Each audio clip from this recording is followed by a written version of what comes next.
Welcome to Markets Now. I'm Michelle Rick along with Don Roose U.S. Commodities and a lower day except for cattle futures on Friday. And Don, let's talk about the grains because it was a pretty ugly week and funds took to the sell side. And, was it all technical or was there some fundamental things that kind of drove the market this week?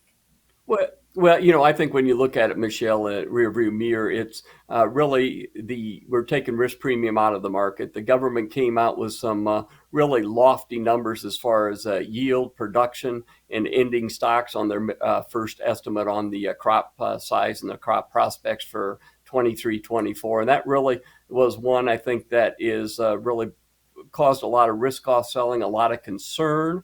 And so we kind of drifted down into some of those big support areas. $4.95, pivoted around $5 on D's corn.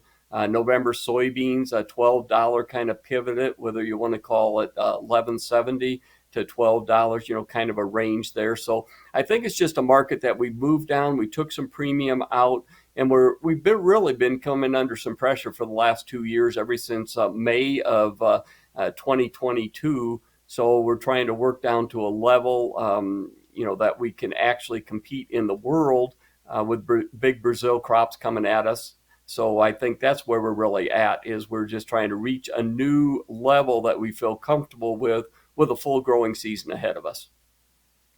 Yeah, there wasn't much of a bullish story, though, that we could hang our hat on either on the supply or the demand side. And I guess as, we move forward here, do you think we're getting close to a bottom, though? I mean, are we going to find fair value at some point? Well, I think we will. I mean, I think if you look at it, it's a market that probably no respect so far for the market trying to move up. We're still taking premium out, but during the course of the summer, we're going to add and subtract premium very fast. And I think when you look at it, there's if the government's right at their 480 number to get D's corn under 450, is probably an area of big support. And the same thing on soybeans, to get under 11 is probably a big area of support. But, before all that, I think there's a long growing season ahead. The government threw some big numbers at us. And I think the job of the market is going to be to see if the government numbers that they put out, are they really attainable as we watch the weather conditions going forward through the summer. And I always believe that about 80% of the market is weather. So we got a lot of stuff to chew through here over the course of the next 3 months, Michelle. I was going to say, Don, it seems too early to be this bearish in the market and to factor in this big of a crop. So do you think we're going to get some sort of a weather rally? And if we do, is that something that farmers should be selling against? Well, I think when you look at it, most definitely. I mean, sometime during the course of the year, the trade will get real concerned. The funds will be too short, and fear that the yields. When you're talking about a 181 and a half yield, that's a big number to hit, Michelle. And even the acres are they attainable? So there's going to be some question marks going forward. But I think when you look at when the producer has big insurance levels, 591 on corn and 1376 on soybeans. I think he's going to be a more of a willing seller on old crop corn than new.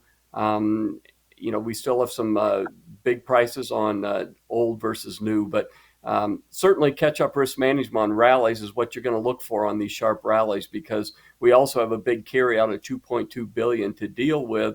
And there's probably as much on corn and 335 million on soybeans. And this year we've got insurance. The next few years, our insurance levels may not look this attractive. So focus on the 24 crop also, Michelle, on good rallies.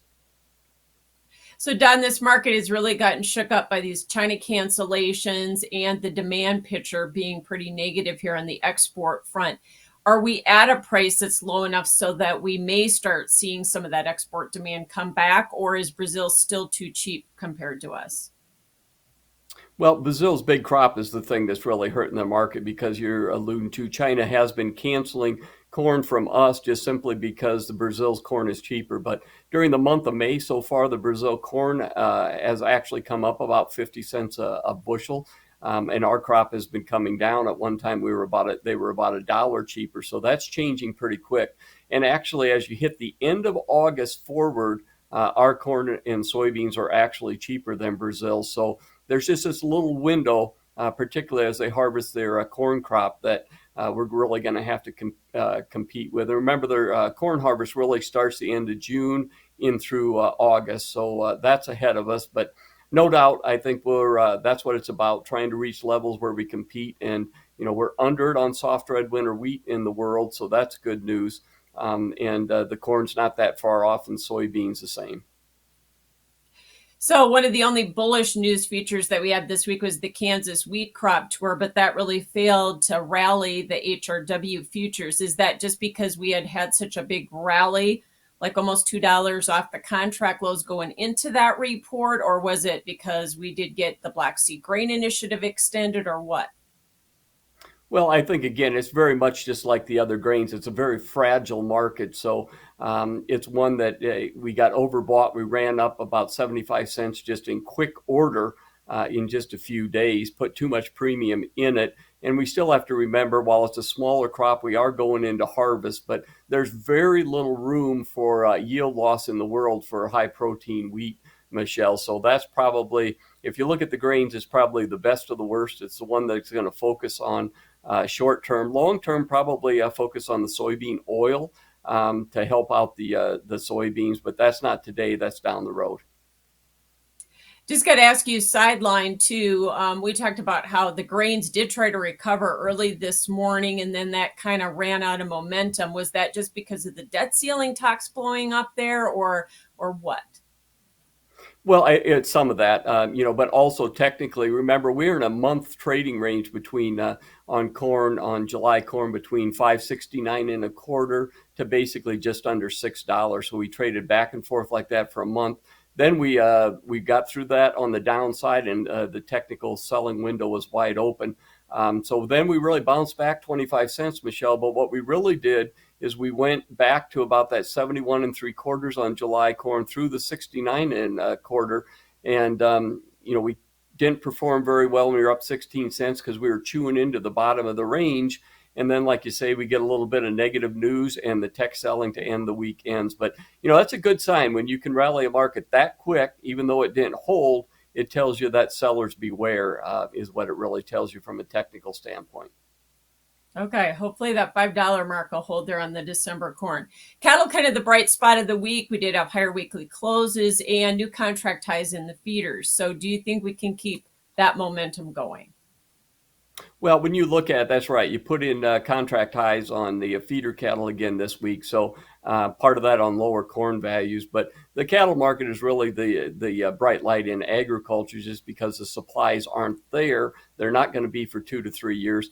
The real question mark is, what's the demand, Michelle? When you have pork at this low of a level, eventually do you see the consumer switch over to pork and chicken a little bit more than the beef? So it's not the supply side of the market, it's the demand side of the market that might be the concern going forward, particularly when you look at the economy maybe starting to get a little bit softer. We do have cattle on feed report coming out after you and I have this discussion. Not knowing what that says, cash trade has been really the focal point of leading this rally. And it looked like maybe we were starting to be steady, maybe even a little better in the north. So do you think we can start building on that from a cash perspective?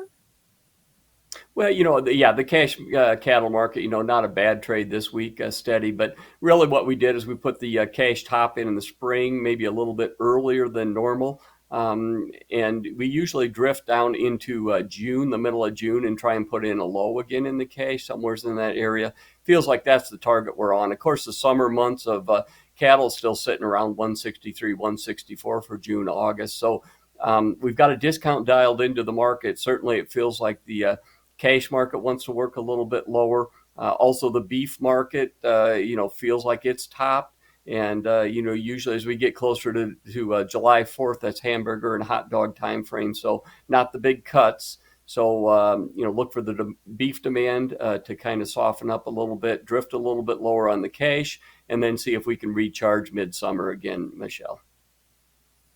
Thanks for your analysis. As always, Don Roose, U.S. Commodities. That is Markets Now.